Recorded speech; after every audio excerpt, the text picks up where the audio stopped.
なんや。女子くんのおうち倒壊するぜ。おい、家傾いとるで。ゆるふわ軍事チャンネル。皆さんこんにちは。こんにちは。チャンネル開設2周年。今回は初の実写に挑戦しようと思います。おお、実写。それで何をしようか迷ったのですが、いつも録画や編集に使っている PC をアップグレードしようと思います。開封して取り付けとかするやつか。すでにサムネなどで何をするのかお分かりだと思いますが、交換するのは今から6年前に買った GPU と呼ばれるパーツ。6年って、ゲーム配信とかするようになって、もうちょっといいパーツ欲しくなって、あと、動画編集のエンコード時間の短縮。そういえば Twitter で遅い連呼しとったな。そんなことでいろいろ得意な雑用兼助手くんに組んでもらおうと思います。という設定なんやな。あと、他のチャンネルではやっていないような実用的なベンチマークも立っているので、ぜひ最後まで見てくださいね。では開いていきます。シュンよいしょ。すでにお分かりかと思いますが中古です。BGM。はい、購入したのは GeForce RTX 3080 MSI の製品ですね。確か有名な企業やな。実は交換する GPU も MSI で全くトラブルがなかったんだよね。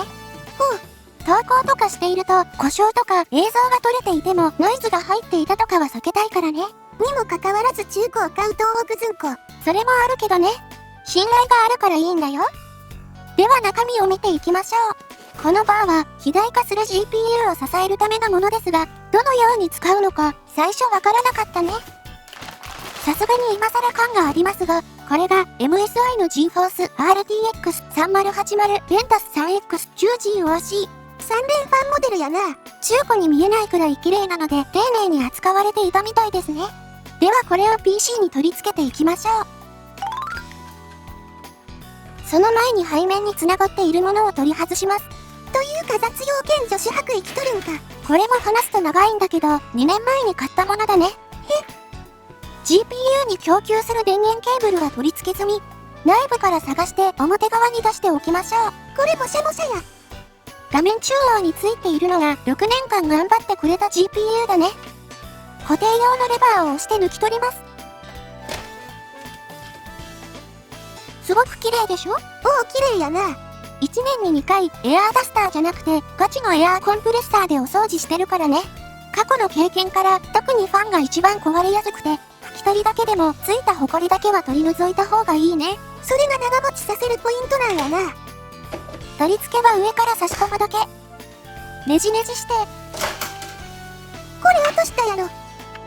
サポートステイもねじねじして取り付けました。こうやって支えとるんか。これでも軽い方だけど、最近の GPU は本当に重たくなってるからね。不要かもしれませんが、不具合発生を避けるため今回は取り付けておきました。次は電源か。この GPU は8ピン2つだね。最近の RTX4000 シリーズはこの部分が新しくなっていて、変換ケーブルが必要になることがあります。あれやな、いろいろ話題になっとるやつや。綺麗にまとめておきましょう。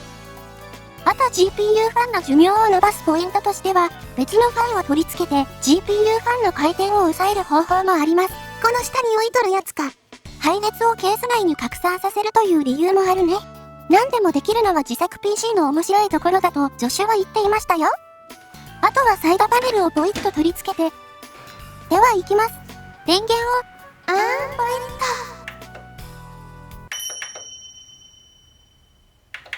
何してんねん。だから叩くな。安心してください。仕込みの主電源に入れ忘れです。バイオスが起動しません。電源は入っとるんか。画面映してないけど、ブラックスクリーンで何も映らない。次は新品買います。これなんや。助手くんのおうち倒壊するぜ。おい、家傾いとるで。おうちがジャンクなのは別にいいとして。何言ってんねん。結局 GPU を取り外して CMOS クリア。CPU から映像出力して BIOS 画面に行くことができました。原因は全く関係ないところで USB カードリーダーに SD カードが入っていたことが原因だったね。助手も初めてのことでびっくりしていたね。なんとか無事に起動することができました。はベンチマークを測定する PC を見ていきましょう。CPU はインテルの13世代。動画エンコード時間が短縮できると思い込んで購入した 13900K。できんかったと。マザーボードは GB 製の B660 オーラスマスター。その他の電源やケース、簡易水冷はすべて NGEXT で揃えています。キラキラして綺麗やな。ただ測定するだけでは面白くないので、今回は Windows の電源プランを変更しながら、新旧 GPU ごとの消費電力を見ていきます。この電源プランを変更することで消費電力を簡単に抑えることもできるので、ファンノイズを小さくしたり、CPU の発熱低下、室温上昇も防ぐことができます。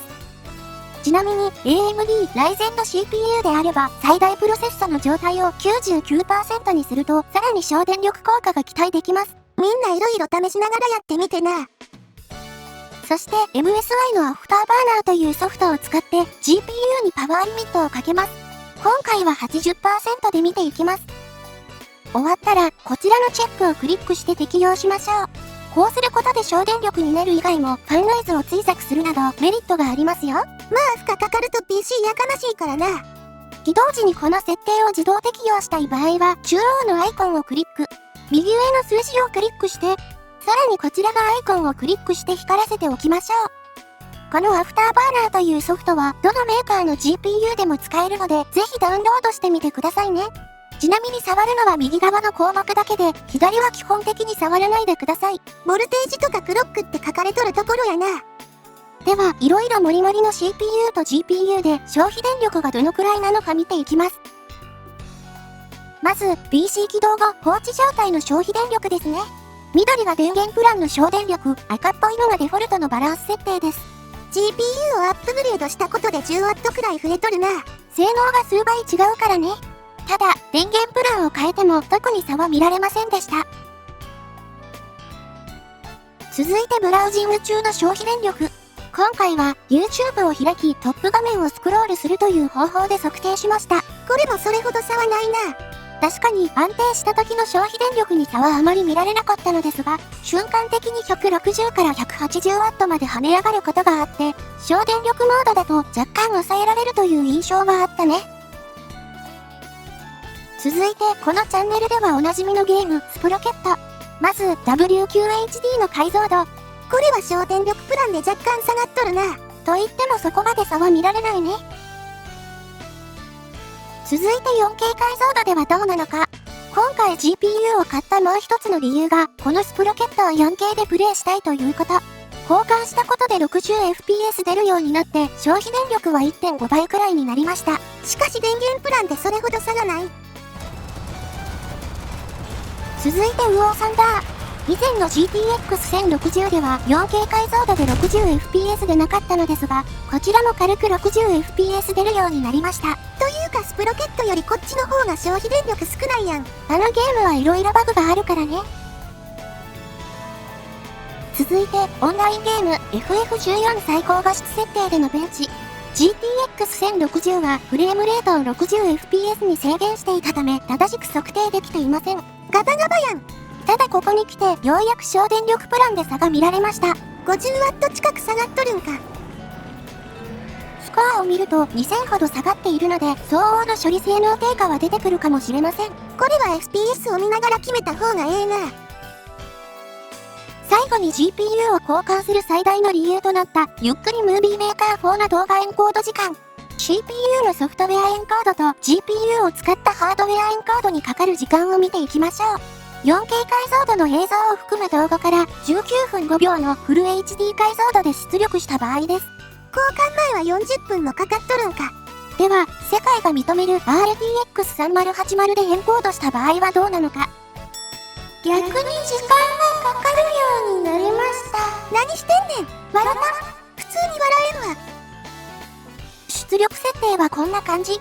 ソフトウェアエンコードの設定なんだけど、スレッド数とかは16に設定しています。ただ、エンコード中の CPU 使用率を見ると、6コアくらいしか使ってないんだよね。原因はここにあるかもしれんな。フリーで公開されているソフトなので、Adobe 製のものとは劣るのかな。結論として、今回ベンチマークを測定した範囲では、電源プランの変更で、それほど大きな差は見られませんでした。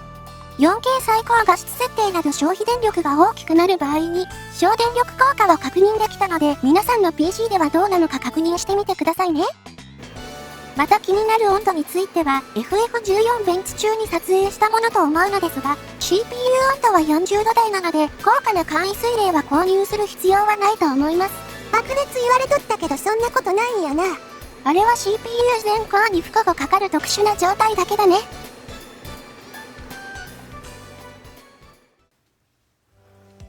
はい、ということで、2周年の記念的な感じもあって、初の実写動画を作ってみました。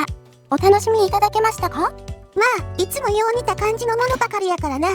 ジョシュ君は今の動画を始める前は実写レビュー系の動画投稿をしたかったんだけど、いろいろ難しいこともあって、結局今の動画投稿を始めることにしたって言っていたね。だから白衣とかカメラとか持っとったんか。ずっとしたかったことができて嬉しかったと言っていたよ。それはよかったな。また機会があればやってみたいね。はい、何か作りたてのような動画になってしまったのですが、皆さんこの2年間本当にありがとうございました。ありがとうございました。これからもこのチャンネルをよろしくお願いしますね。それと、3年目の新しいコンテンツとして、視聴者さん参加型となる動画シリーズも考えているので、もし企画が進んだ時はご応募よろしくお願いします。最後までご視聴ありがとうございました。では、次回の動画でお会いしましょう。またね。またな。